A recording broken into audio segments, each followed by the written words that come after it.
Hi, I'm part of the WeSearchZ dev team, and in today's crash course I'll show you how we can create block using React and WeSearchZ. At the end of the course, this is how our block will look like. We're going to have homepage with search, block pages also, and more interesting stuff. So let's get going with the course.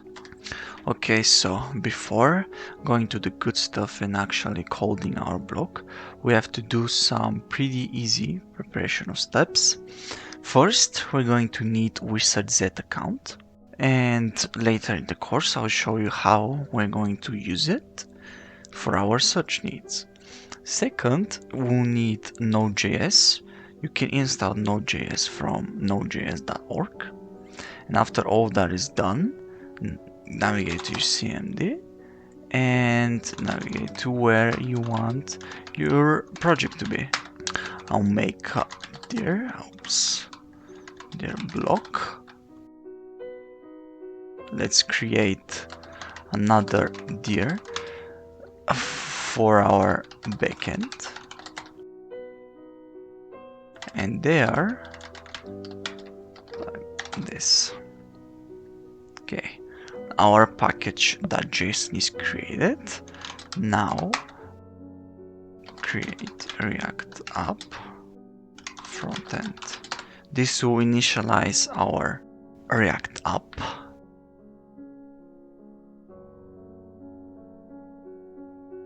Okay, it's done. Now let's see how it looks. Let's open it in VS Code. Yeah, it looks okay. So all of the preparation steps are done. Let's keep going with the course. Okay, so now let's actually start coding our block, but before that we have to quickly remove some of the auto-generated React stuff, like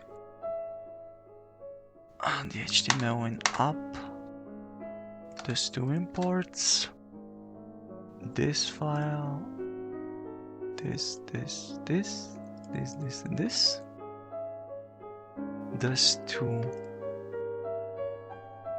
and this from our index.js. Alright, now firstly we're going to start with our navigational bar. So let's create a new folder, name it components. Here we're gonna store all of our components. Create a new folder, navbar, and in that folder create navbar.jsx.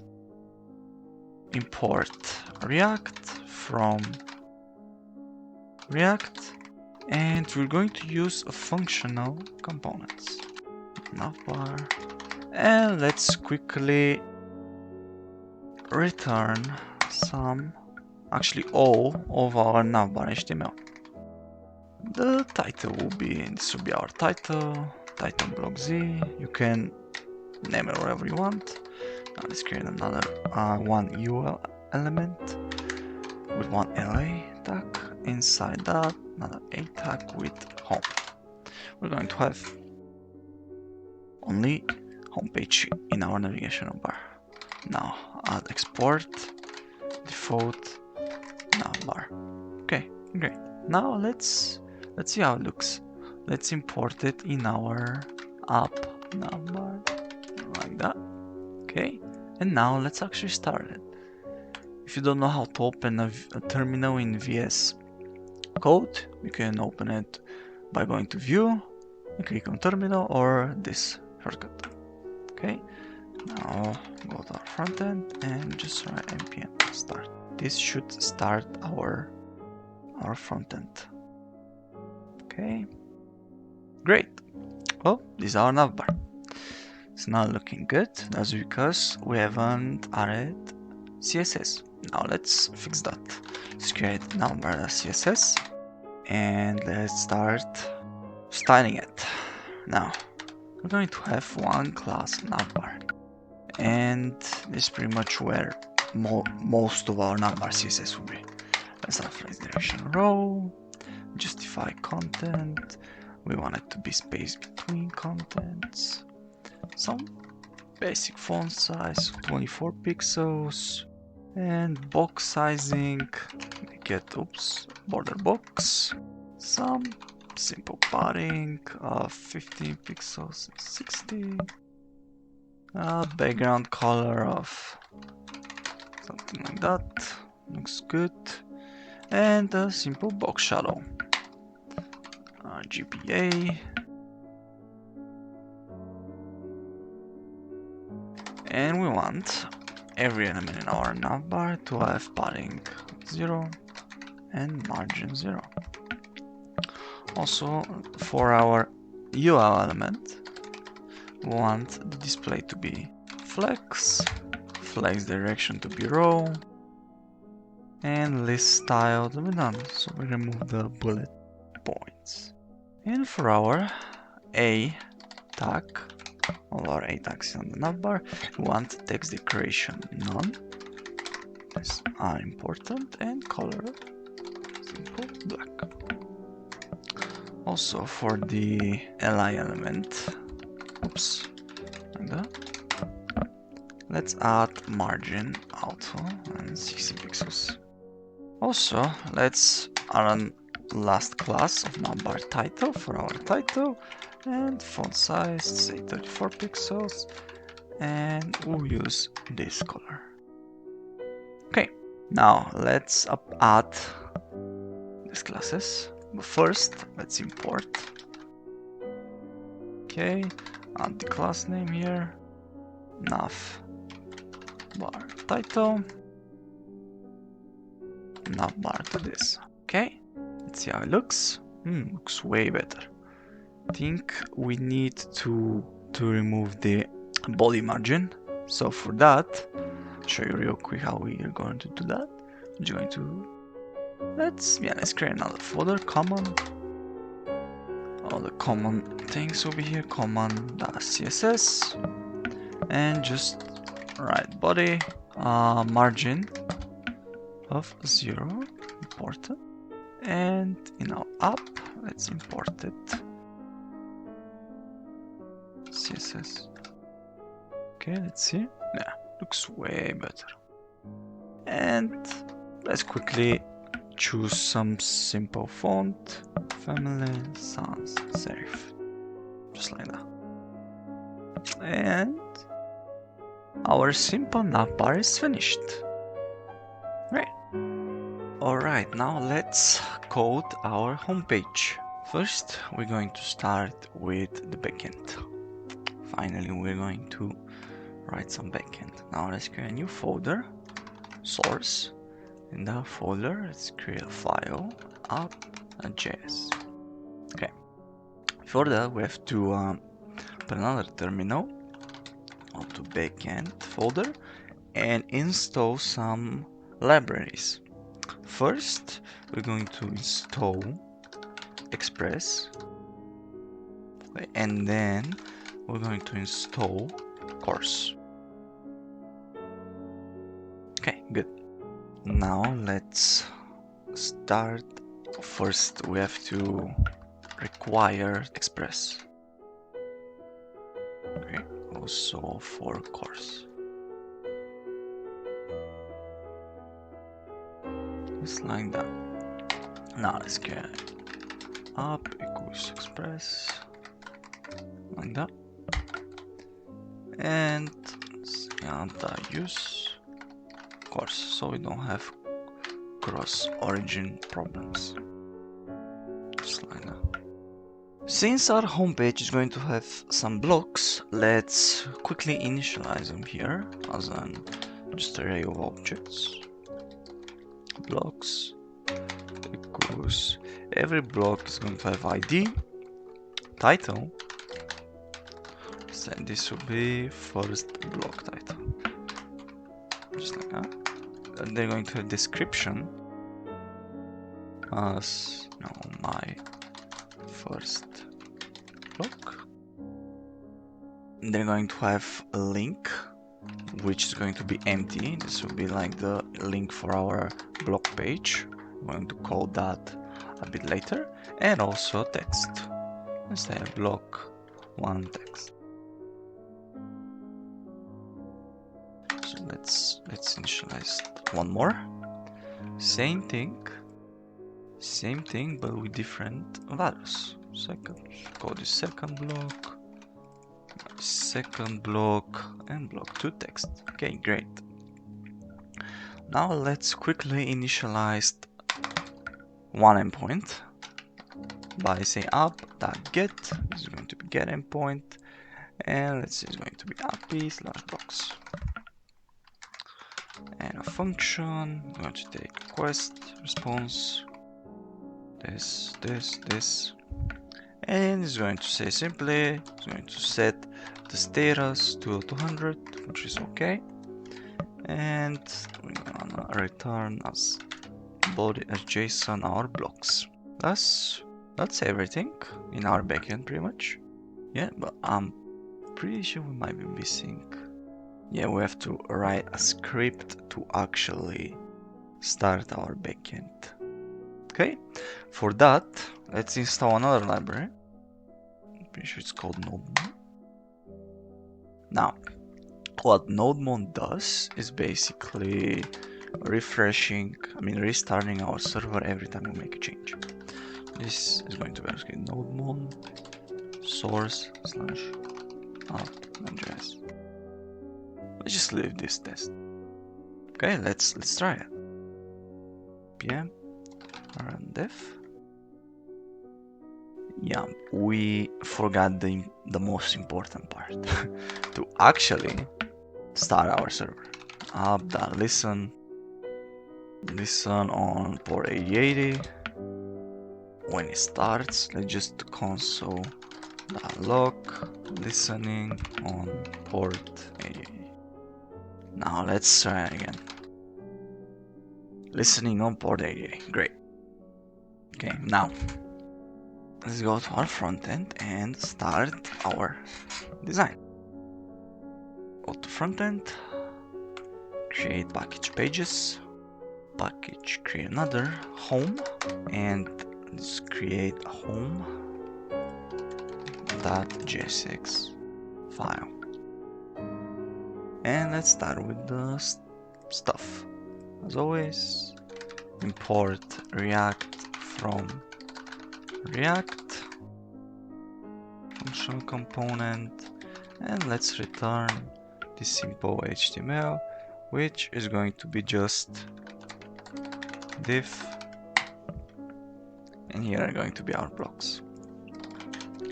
Export default home, great, app.js, and let's just put it here. And nothing changed. That's because we haven't fetched any blocks from our backend, so let's do that. For fetching blocks, we're going to create a simple class, and it's going to be called request manager that is going to fetch blocks. It's going to make HTTP requests. Let's get a new folder, util request .js, and simply explore default class request manager and static async JSON request. It's going to take URL, method, and data. Okay, let's quickly, if data is null, we want the method, settings to be equal to method, else we want the settings to equal to method, also the headers to be content type application/JSON, also the body to be JSON string file data. Okay, now let's actually do the fetching. Try catch. Here is calls out data. Wait, fetch URL settings. Oops, let's go to settings. Like that. And text, it's going to be a wait. Add data dash. Let's just return teras. Data as teras and body as JSON text. Great, and here probably we won't get this case, but let's here just return status. This should be enough. Now let's go back to home.jsx and start creating some states. Const. So here we're going to block and set blocks. I'm going to use state, and first they're going to be null. And we want if the blocks are null, which means the fetching hasn't been done, we just want to return something like, let's just return btag loading. And here let's initialize React use effect on simple use effect is going to call request manager, a JSON request with the URL of http localhost 8080 api /blocks get any data now, and then dash then we wanna get the response, and we want to just console.log our response. Okay, this should be good. Let's see if it works. Are we console logging anything? Yes, we're console logging body with 2 objects, which are out blocks. Great. Now we can design our block cards, since we want to have some blocks here. Now let's create a new file, block card.jsx, like that. And as always, import React from React function block card, and let's just return simple HTML, which is going to be the div here is going to be the body of the card and 2 paragraphs. Let's also make it accept data as property, and here are going to be the data dash title and data dash description. Also in the href is going to be the data dash link, which in our case is going to be empty for now. Block card. Great. Now go back to our homepage, and let's say here we want to set the blocks to the response dash body. Also remove this, and here we would want to say blocks dash map block going to block card key, so we need a key which is going to be the block dash ID, and the data is going to be the block. Okay, see how it looks, and we'll have some HTML here, but it doesn't look pretty. For that case, we have to add some CSS files. Just create home.css, blocks holder, the div that holds our blocks, display flex, flex direction row, some margin auto, margin margin top 50 pixels. Just this for now. Let's import it. Home.css. Also another file, block car.css. This is going to be a little bit more CSS, but not that much. Oh, but first, I forgot to, let's just copy this class name and put it here. Now, block holder, and there is going to be width of 400 pixels, height 200 pixels, 250, some margin bottom, 10 pixels, text decoration none, and color black. And now for the block card body, is going to have some border radius of 15 pixels, margin of 5 pixels, and simple box shadow, and flex direction column, and maybe some padding of say 10 pixels in height. And for every p element inside it, we want to have no white spaces and overflow hidden. Also text overflow ellipsis. And let's remove the margin, the default margin bottom, like that. And last class, which is going to be the title, it's going to have font size of 20 pixels, margin top 5 pixels, and margin bottom also 5 pixels. Great. Let's import it and add. So now let's just go here. Oh, this should be block card holder, not block holder. Last name, and here as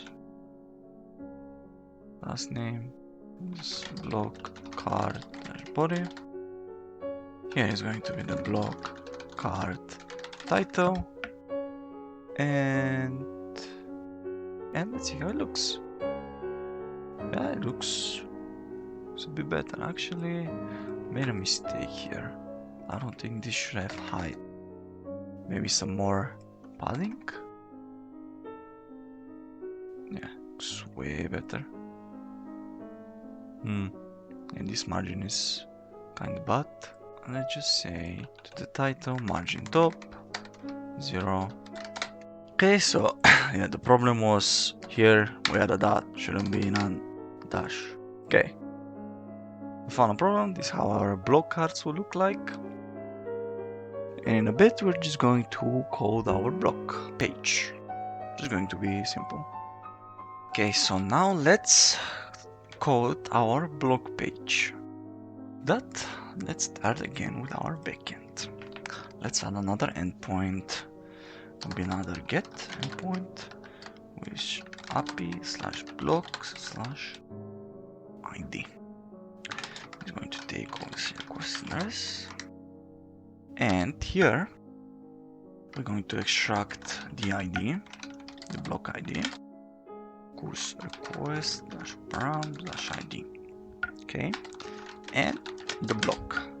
We're going to use find method, and then we want to find block which ID equals to the block ID, and there might be cases where our block is undefined. So for that cases we want to just return status 404, and as JSON we want to return block not found. Else we want status to be 200 and JSON the block. Okay, and it should be everything. Yeah. Now, again, pages, create a new folder, block, and in that, block.jsx, like that. And now let's import React from React function block, like that. And now let's return simple HTML, just a div with 2 p tags. Export default block. Great. Now, since we have to add it in our app.js, for that we have to create routing. We want every time the user types block slash say 1, he gets block. Whenever he just types the URL, he gets the home page. For that, we have to just terminate it, and for that we have to install first React router DOM. And after that we have to import few classes. Let's import routes, and browser router from React router DOM. And now it's going to have React browser, like that. The navbar on top, and here we're going to have routes and the route. Okay, we want to be exact, the path to be this, and the element is going to be equal to our home. We want another route, exact, and the path to be equal /block /id, element block. Okay, so far so good. Now let's just try it. And start. Okay, now we see our home page. We write, let's say block /1. We don't see that. We go here.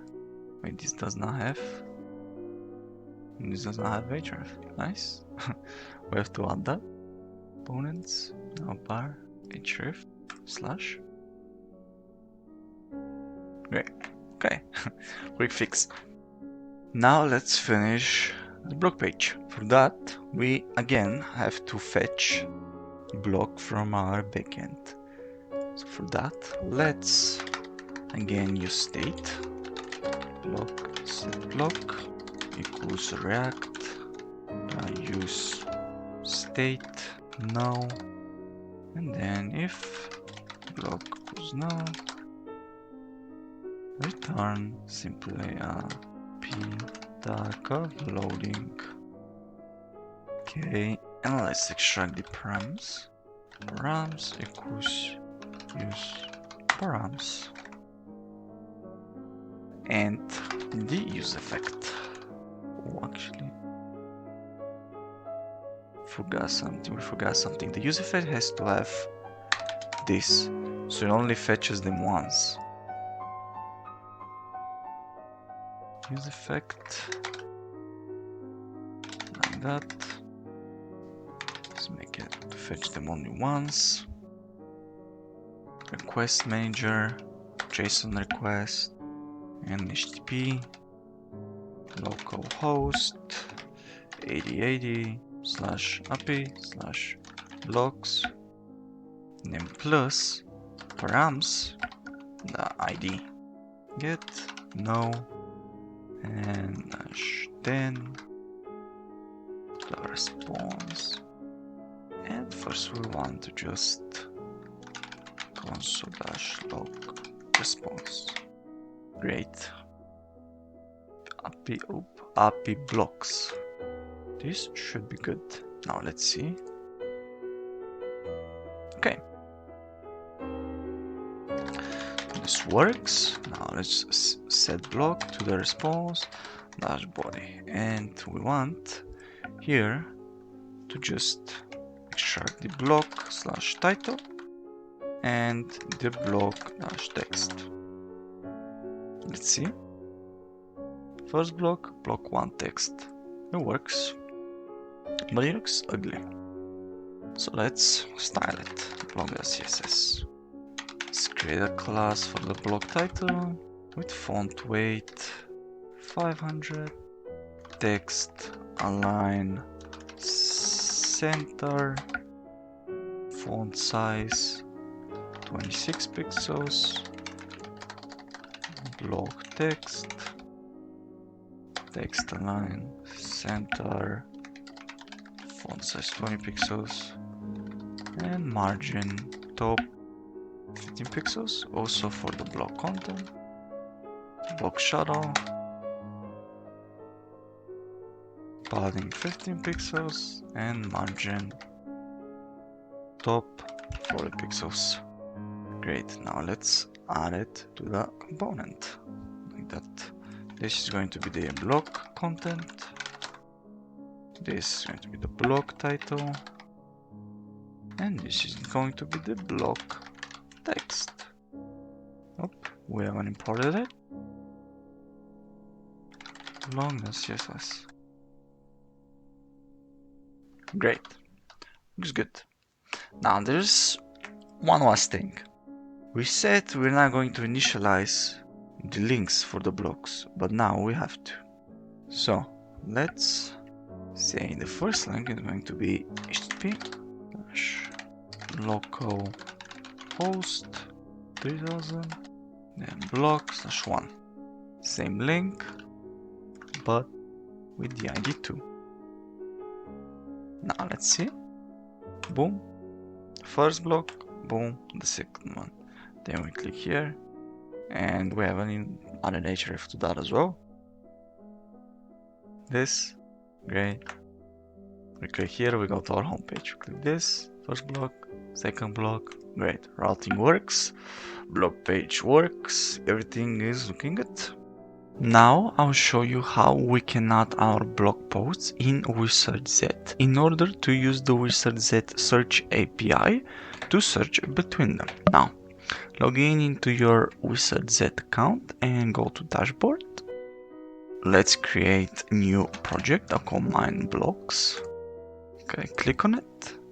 Now, click new product and let's just copy our title from the blog. Let's just set a price. We won't need the price, but it's required. And just like that. Looks good. Create product. Now let's create the second one. Title, price 1, description. That. And the link. Great, now we have our blocks. Here we can edit them if we need to. We can get their IDs. A lot of good stuff. We can also use the automatic way by using the API. If you go here on projects and here, we can see, we can use the API to add them automatically, but we'll use the manual way. Later, I'll show you how we're going to use the API key to search, to send HTTP request to the API and to search between them. Okay. Now we're going to create our search. Basically how it's going to look like, we're going to have a search input here. We're going to type, let's say the title, and then we're going to click search, and we're going to send a request to the WeSearchZ search API. And the API is going to return us the results. Okay, so for that, we're gonna install one library called .env. After that, we have to create .env file where we're going to store all our properties. Let's say like the WeSearchZ API URL. This equals to https WeSearchZ.com/v1/API/ and now we search Z project ID. The project ID we can get from our dashboard, and from here this is the project ID. Also, now let's add our API key. We can find it in settings. Here is our API key. Copy paste it. Yeah, everything seems good. And yeah, these are all the research settings that we need for our search. And now, after all that is done, we can initialize our endpoint. For that, we have to require the .env. Require .env /config. And now, let's initialize our endpoint. Will be a get endpoint /api /blocks/search, and obviously going to take these two objects. Okay. Now here we have to create some of the headers. So let's create a constant config. It's going to call it headers, authorization header, authorization, and it's going to be just bearer plus the WeSearchZ API key. So let's actually initialize them here. Let's say const, and let's make it short as the URL, which equals process.env. Also, let's create another const for the project ID, process.env. Also for our API key, so also equals process.env. So now let's just take our API key and plus our API key. Great. Now that our config is done, so now let's just make the query. We can also look how we can send requests by going here. Then here we have we can see the query parameters. We're going to use only the title and the description and also the project, which is required. So let's build our query. What we want in this request to pass either the description or the title. So we want to pass one parameter which will act as either description or title. So title is going to equal to plus request the query value plus this plus description equals to plus request the query dash value, just like that.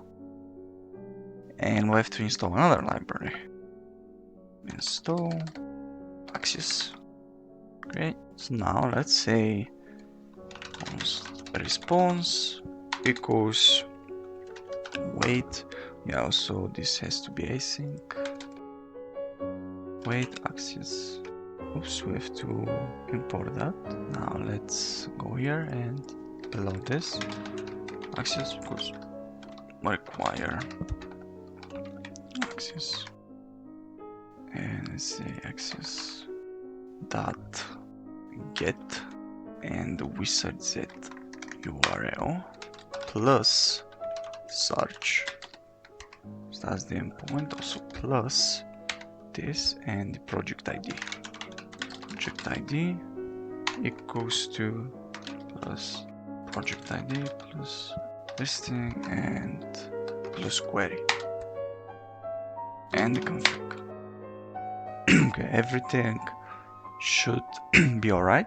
And as well as the response, let's just simply response status 200 JSON the response dash data dash hits.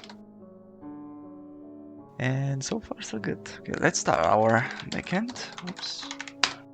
See if it compiles. It compiles perfectly. Okay, so now let's go to our backend and start with our search input component. I mean, go to our frontend. So Now let's create a new folder. Let's call it search. New file, search JSX, import React from React, function search, and let's just return simple HTML. And that one div with one input, and just a button, which with the text of search. Export default search. Let's add it in our home. For that, we have to actually change our home. We have to add another div.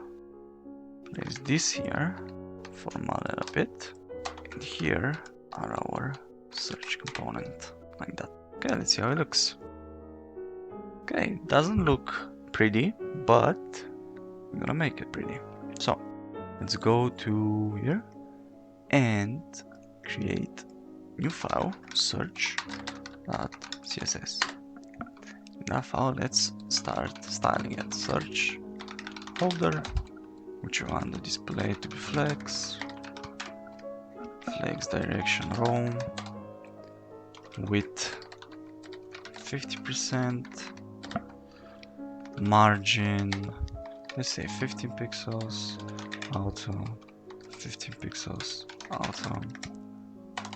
Also for the input, we want padding 5 pixels, width 100%, font size 19 pixels, outline, that's important, none.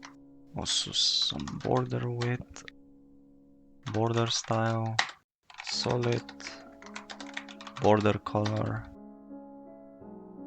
and also some simple border radius and pointer. Okay, now for the button, to set height, also border width of 2 pixels, 0, border style of solid, so border color of this color again, border radius, cursor pointer. Now is the color, so white, and last 20 pixels font size. Okay, now import it. Search.css. Alright, now as always we have to add the class names, so I can actually see the CSS. Search holder, class name, search, input, and class name of search button. Okay, so far so good. We forgot background color to our button. Alright, yeah, really good. So let's add a placeholder here of just search, like that. Okay, great. Looks alright. Okay, now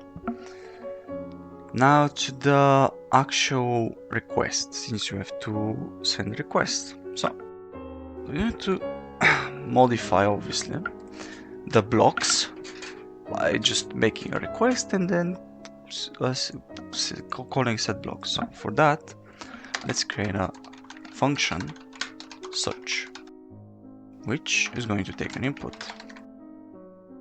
And what it's going to do, it's just going to call the request manager, JSON request, and it's going to call our backend, which is on HTTP / localhost 8080/API/blocks/search, and we want the value to be equal to input. So this is get --then response, like that, and also set blocks of response --body. Okay, think it looks good. Now, since we want this function to be called only when the button is clicked, let's pass it. Let's say on search. That's going to equal to search. Okay, copy this, make it accept on search, and we want on click to call on search. And by doing so, every time this is clicked, it's going to call the function. But we also have to pass a value, the input value. So let's just create quickly input ref. I see in React, use ref, and setting the reference here by input ref, and on click is just going to quickly initialize a function which calls on search with the input ref dot current dash dot value. And now we should be done. See if it actually works. And now, as you see, we get only the first block. I wanna type second, I get second. Search by title and description. Okay. So this is how our search works. And finally, we've actually created our block. Simple, but a lot of things, a lot of interesting stuff.